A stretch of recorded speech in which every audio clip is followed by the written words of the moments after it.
Hello and welcome to everybody on Cloud Fitness. So in today's video, we are going to talk about functions in Spark, and we are specifically going to talk about explode and explode outer. And I am going to show you the usage of both of these Spark functions in all of the three languages, Scala, Python and SQL. So all of these three languages, we are going to see how we can implement explode and explode outer, what exactly are these Spark functions about. So remember, whenever you have data in the multiple formats, and whenever you are trying to do any kind of transformations on the data, any type of data, any format of data, in that case during the transformation you would have the need to use these important Spark functions, and that is why I have started creating a series on Spark functions as well. And you can already see that I have already posted one video on specific Spark functions, and I have already talked about what is collect set, right, what is array distinct. I have already talked about few functions in my first video, so I do recommend watching that as well. However, this video does not have any explicit relation to the first video, but in the first video also I have talked about Spark functions, which are very useful, so I do recommend watching this whole series as I make the videos. So without any further ado, we will simply jump on to the understanding of these concepts. So when we talk about explode, so remember that this explode function, whenever you see, right, you should always remember that you actually apply this explode functions on collection columns. What do you mean by collection columns? Collection columns are nothing but the columns which have the data type as list, array or map. Those are called collection columns. Basically there the data is collected in a particular format, in a particular data type, and the data gets collected in a list, in an array, in a map. So you can actually apply explode functions, and using this explode function you can actually explode the data, or you can convert the data type of the column from list, array or map to a row. Basically if you have data in a list, right, if you have 5 records in a list and those 5 records together make a one row, but when you apply explode, what will happen is instead of those 5 data in a list, right, which makes one row, they will actually be exploded into 5 different rows. So this is what your explode function is about, and we will see its functioning. And similarly you have something called as explode outer, right? What is this explode outer? So essentially both of them are same, but the only difference is when you apply explode, right, then in that case explode by default if data is null, right, if your data is null, then in that case explode function, when it explodes, in that case it is not going to give you any output, it is simply going to ignore null values. But if you want the null values to be retained, then in that case we go for explode outer. If you do not understand it, in theory it's completely fine, because right now we are moving to the Databricks where we will see the implementation of both these two functions. In fact, I am also focusing more on the implementation part than this PPT. So no worries on that. Let's see on the Databricks portal basically how it actually works.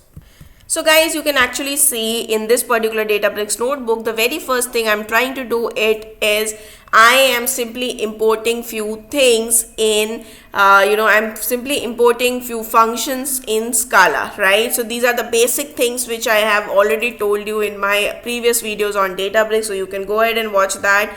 I am simply importing Spark SQL functions and string type, integer type, struct type, array type, map type from SQL types. Basically because this will be used, these functions, these modules will actually be used by me. So in command 2, if you see, what I'm trying to do is, now this is Scala, so my first example is in Scala. So the command 2, you actually see I'm trying to create a data frame. So I need data to operate on, right? I need data, I need collection list, I need collection data, right? I need collection data. As I told you in this PPT, right? What happens is you need collection columns for explode to work, right? What do you need? You need collection columns. So basically what I'm trying to do, I'm trying to create a data frame with collection columns. Now this collection columns can be of list, array or map data type. Now here if you look at what I've done, right?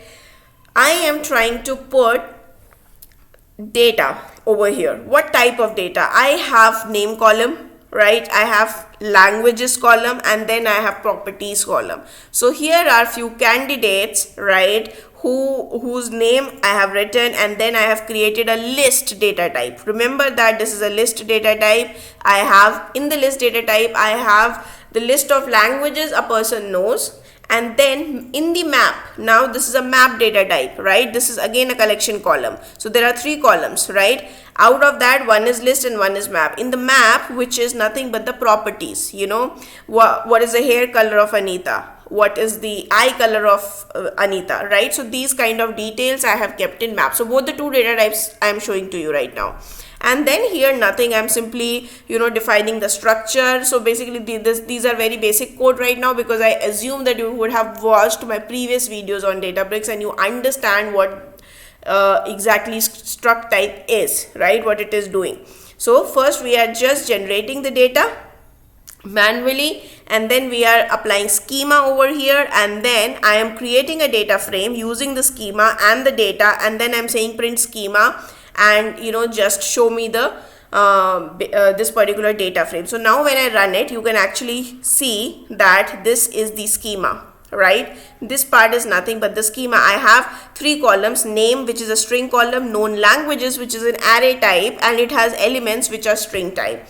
Then I have properties column, which is nothing but the map type, right? Map is nothing but it is kind of a dictionary in Scala. So dictionary in Python is equivalent to map in Scala. So map also has key value pair, dictionary also has key value pair. How do you write map values? You write it like this in Scala, right? Now if you see, this is how your data looks like. So you have this name, right? Name, known languages, and properties. So this is how it looks like. So you can see for Anita you have 1 row, right? For Anand the data is null, the data is empty, and for Donna the data is null, right? So I hope you understand this, how it looks like. And now we will directly see how this explode works. So now simply let me run this. So what is the syntax of explode, right? You can simply see that I have created this data frame named as df, right?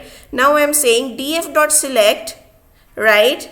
df.select name, right? Select the name from this data frame and explode the known languages column, right? Known languages is nothing but it is a list.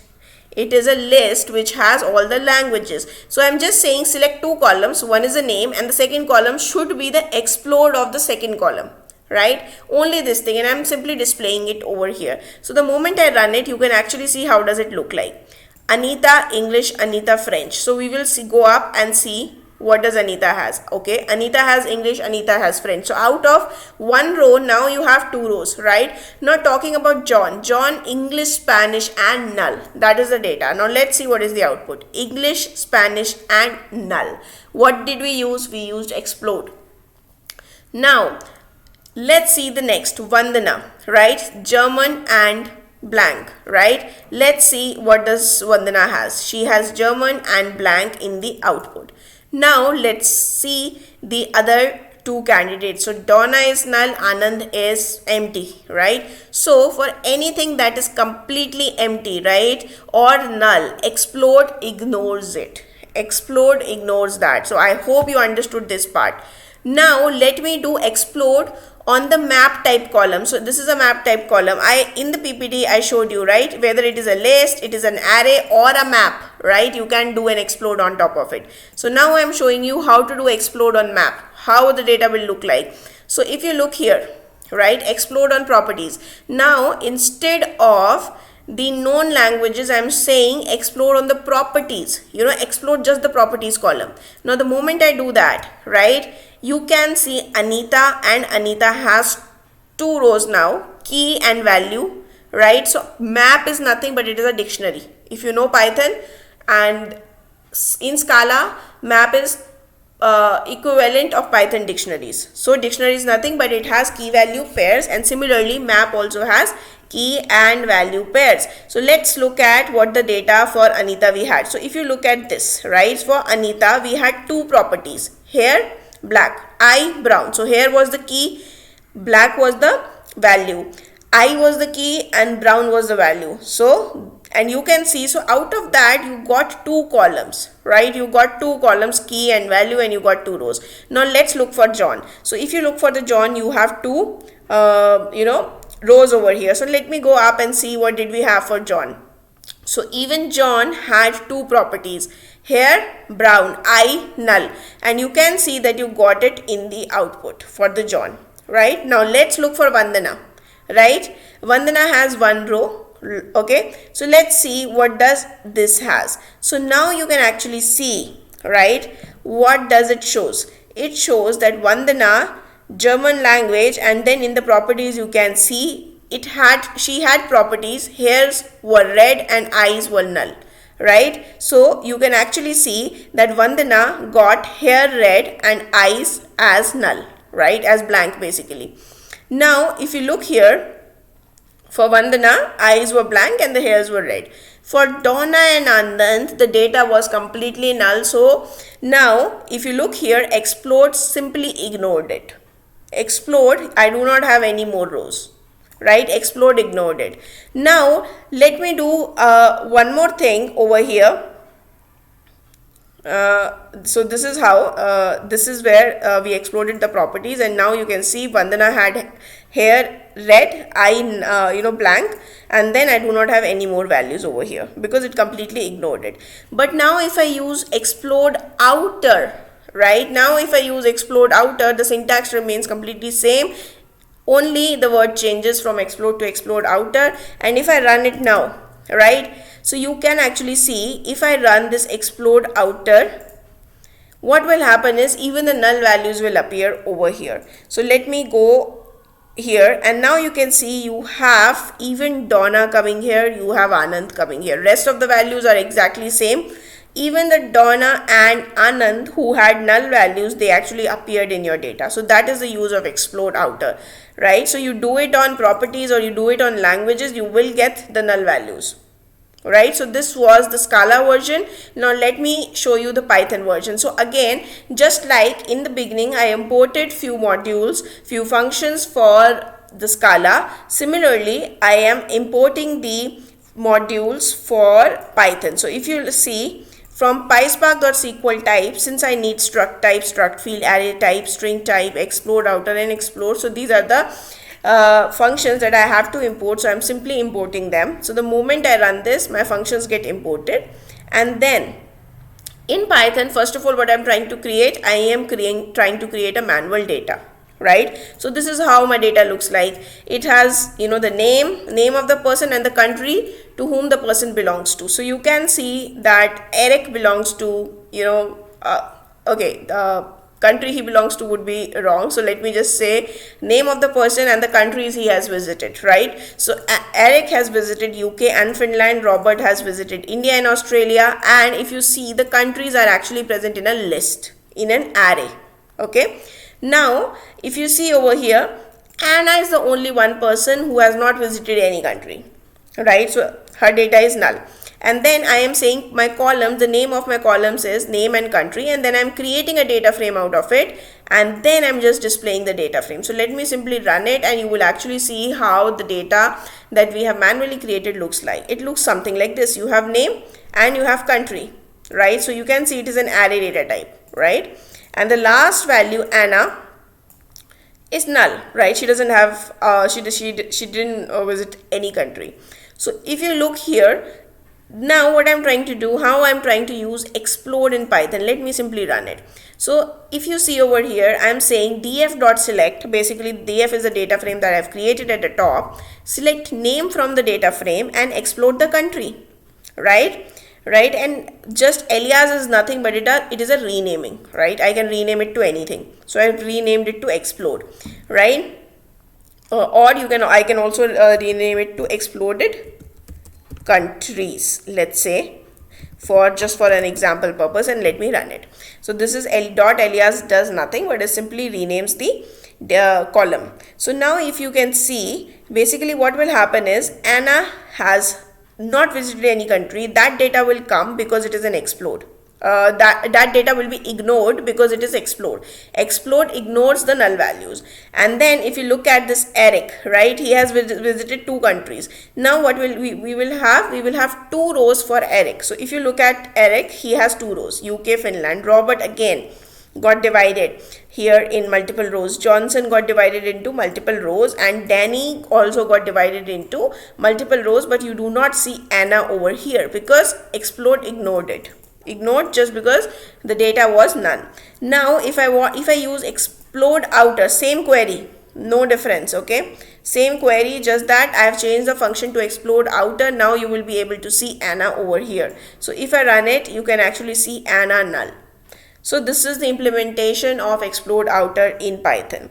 Now when I go to SQL, right, what is going to happen here? So you can see select explode, right, array. So what I'm trying to explode, I am trying to explode a column which is nothing but an array of 10 and 20, right? So it is a very simple thing. So basically you have a column which okay, let me just type it over here. So which is nothing but it is like this. It looks like this, right? This is how the column looks like, right? Now when I say explode this particular array, right, and then what I'm doing, I'm using this function in a select statement, right? I'm saying select explode as, you know, explode of this particular column which is nothing but array which is 10, 20 as element, and spark, select these 2 values, right? What is going to happen? Basically I'm going to get 2 columns. One will be spark and the other one will be exploded value of array. So this is how you actually can use it in SQL. Similarly, you know, okay, now you can see this is how the output looks like, right? Similarly, the above one was an array. If you want to use it for map, you can simply say map. Now map is nothing but key value pairs, right? So this is the key, this is the value, this is the key, this is the value, and key is nothing but num and value is nothing but val, right? And if I do that again, it gets exploded into 2 columns, and this is how it looks like. So this is how SQL, Python and Scala version of explode and explode outer looks like. It is a very important thing which is which definitely comes handy when you are working in Spark on day-to-day basis. Also remember that you cannot use 2 explode function at the same time, right? Because if you see, if you try to use 2 explode function at the same time, you will have duplicate issues, right? You cannot use 2 explode functions at the same time. So if I try to use this, right, 2 explode function in the same select, right, then it is not going to give you any result, right? Because logically this is not correct. Now if you look at explode outer, you know, this is the same way in which how you can do it. You know, explode outer, let me just say null over here and again run it. So explode outer does the same thing, right? Same syntax, just that the word explode outer is different, and you can actually see the null value also over here. So essentially, I hope you understood what I wanted to explain you in this particular video, and I hope you liked the video. So do remember to like, share and subscribe to my channel.